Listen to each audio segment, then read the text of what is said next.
this is a movie about. I'll start, and then I'm gonna turn to Kevin to just talk about. This is a hard movie to watch in the first place. I can imagine, especially if you have kids, it's a hard thing. As someone who's going into the education business, who's going to be a teacher, this is a very hard thing for me to watch. I was very concerned about this film for two reasons, because I had been reading up on it. At one of the schools I teach on, we had been discussing it with other teachers. Is like, should we show this film? Because they do a lot of work with actually like bullying prevention. And I was concerned about two things. I was concerned about, would they show a solution to bullying? Because from what I had heard, it was just examples of bullying. Yeah. And would they show it from the bully's point of view? And we'll get into that. But what I want to do this is to say that it's very hard to watch this film and pull yourself aside and look at it as just a film. Yeah. It's very hard to watch it and not look at it from a personal standpoint. It's very affecting. And if I look at it from just as a documentary, I think it's absolutely brilliant and gorgeous. I think it's an amazing documentary. Once I start getting to the personal issues, I have issues with it. But we'll get into that. But I'm going to turn to Kevin to tell us, because he wants to talk about how you said you could only talk about this from a topical standpoint. Right. When I sat down to watch it, knowing kind of the same things, I had to remind myself over and over again, okay, just try and sit back and watch it as a film. Mm-hmm. Watch it as a documentary and not get personally attached. You can't do that. Whether it was the fact that I have two children, or that I was in education for 6 years, or that I was going to be an administrator, and I was appalled at how the administrators were behaving in this film. Mm-hmm. I tried repeatedly to say, okay, let me watch the film as a film and the message it's trying to get across. I think it did a very good job. And one of the things I would love to see, and you touched on it briefly, is I would love to see this or something like this shown in every high school across the country. Mm-hmm. To bring not to the light of the students, but to the light of the teachers, the administration, the parents, mm-hmm. exactly what could be going on. Well, and it will help the students in the sense of showing them that they need to speak up. In the sense of they need to talk to parents and tell them explicitly what is happening to mm-hmm. them. That's a huge issue. Yeah. Because a lot of students feel a lot of shame for what's happening to them. The main student we watched in this, Alex, mm-hmm. felt so bad. And he mm-hmm. wouldn't. And the filmmakers had to intervene and show his parents, because you would see his mom would reach out to him and he'd be like, and so the parents just kind of brush it off because they didn't realize what was actually created. Right. And this is just this issue where we always forget that, and they mention the bully, mm-hmm. the bullies. That's another child. That's somebody else's kid. The bully mm-hmm. is somebody else who needs to be not just punished, needs to understand exactly what they're doing, needs to be brought to a place where they can have a healthy relationships with other people. Like, we yell, like, they need to be punished, they need to be all these things. That's not good enough. See, the situation that I see is, watching this, I kept thinking of Clockwork Orange.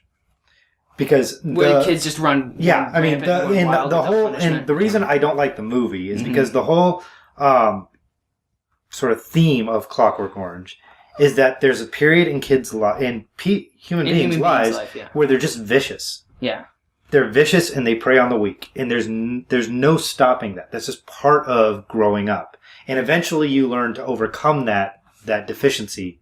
And some people overcome it earlier than others, but everybody has that nature in them. They're vicious and they prey on the weak. Mm-hmm. And in that scene, what she's doing is treating them as if they're equally culpable. Yes. And I don't know. That's an issue.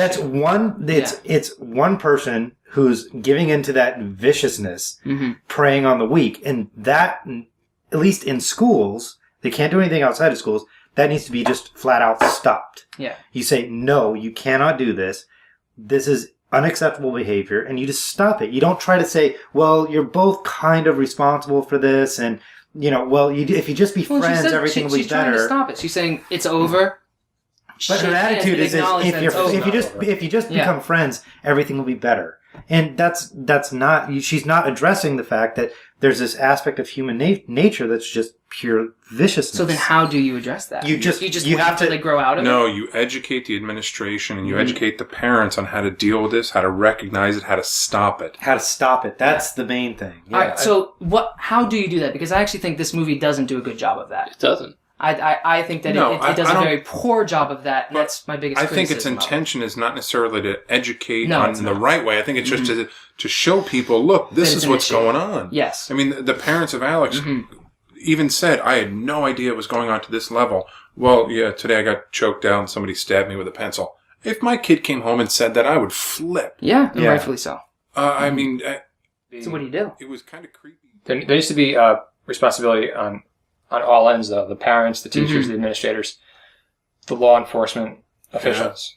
Yeah. Like, maybe even up to, like, the town administrators. Like, I mean, there needs to be unification, you know? They need to get together and say, this is what we're going to do, this is how we're going to address this issue.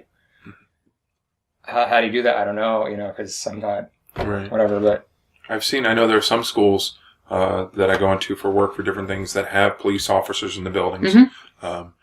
Definitely in many high school settings. I really don't know how many, but I think it's a great thing to have the idea of the law in the building. So kids understand you're going to be held accountable. You know, the old adage, well, you know, until I'm an adult I can get away with anything I want. It doesn't fly anymore. We're seeing, sadly, too many kids nowadays that are doing things that were unthinkable, you know, a decade or two. An 11-year-old committing suicide. Yeah. And there seems to be, I don't know if I use the term epidemic, but... Right. There's increased occurrences of it. Yeah. It's increasing in frequency that young a child would see no way out. Right. Suicide. There was, I don't know if you guys noticed it, at one point it was towards the end of the movie when they were having the rally. I forget which city it was, but they were panning across the audience and somebody had a map up of the United States. With all the red dots. With all the red dots. Children that committed suicide. And that was just chilling to see how many red dots there were across the country. I mean, it was amazing. And there are schools that have the zero tolerance policy where they have cameras in the school. Someone says this person's bullying me. They check the cameras. If that person's doing it, they're suspended immediately. No, like shake hands and work it out. But I agree with Nate that you need to approach that as with the understanding that these are two children. The bullies. The bully's a child too. But I realize that. And not just have to be like, you know, a one-to-one the punishment ratio. And then you're good, because sometimes also then the kid who was the victim will just start to get this sense if you just punish the bully and let the victim go in his own way, this is something people don't always think about. Now the victim just thinks that's the cycle of life, that they're going to always be picked on, and hopefully someone will come and protect them. I mean, they even show two examples of that in the movie. The girl, she pulls a gun on the people who are picking on her on the bus, and then even Alex says so himself, is like, these people are picking on me so much to the point where I want to become the bully. Yeah. I think the movie also probably could have expanded further on the bullying. It focused on bullying in schools. Yeah. Which is all well and good, but I mean, you get bullying on the internet. You get bullying because you have the kids playing video games online. Yeah. So you get kids, and there's no separation from that. So a 13-year-old could be playing with a 25-year-old, 30-year-old person, and the 30-year-old's not going to be censoring themselves to suit whoever's playing with themselves. Yeah. So, I mean, you also have to look at that kind of stuff. Yeah. You said playing with themselves. Which is very hard to do while you're playing a video game. I mean, that's a two-hand job. But...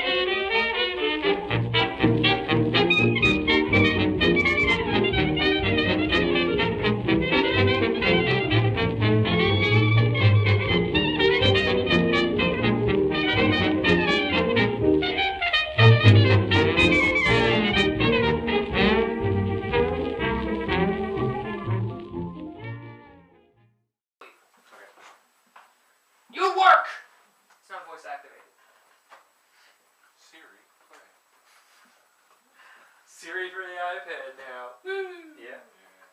Oh, right. Now it'll be $100 more. No, it's actually cheaper.